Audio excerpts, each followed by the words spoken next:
Hello, I'm Susan Fagan, your 9th District State Representative. Thank you for tuning in again for my weekly updates on the 2012 session of the legislature, and thank you for trusting me to represent you. The 2012 session began on Monday, January 9th, and the session is scheduled to run 60 days, adjourning on Thursday, March 8th. As I tape this update, we have just over a week left in the legislative session. At this point, we have not debated the state supplemental budget, but we will have a chance to do that this week. I am concerned about the budget the majority party in the House put forward. I understand the hard work that goes into a budget, but their spending plan has several elements in it that would really hurt our rural parts of the state. For example, their budget cuts $12.6 million from critical access hospitals. These hospitals serve a vital function in our rural parts of the state.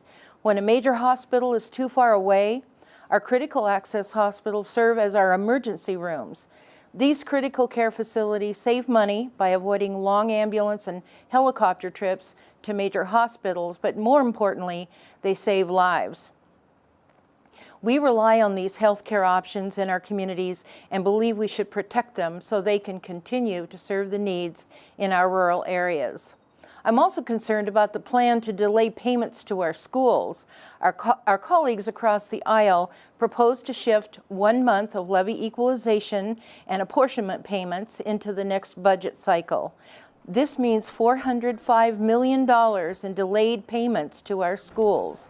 Now, some school districts are better equipped to be able to absorb the fund delays, but our rural and sometimes struggling school districts will have trouble with this shift.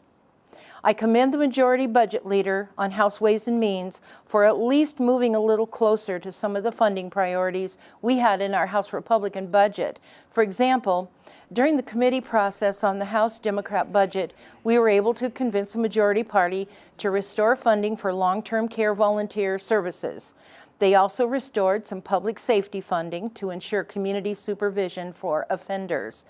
Unfortunately, I will not be supporting their budget because I fear it will hurt our rural communities the most. There's still more work to be done to create an all-priorities budget that funds education first and prioritizes spending on public safety and the most vulnerable before other programs and agencies are funded.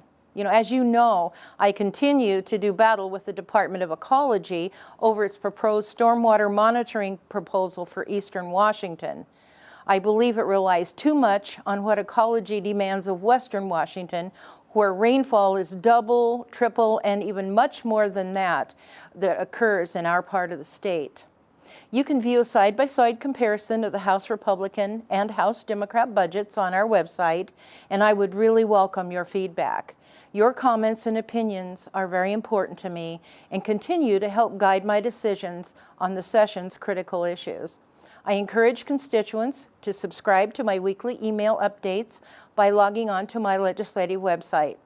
I will continue to provide these updates once session concludes. It's my goal to keep you apprised of my work and activities once we're back in district.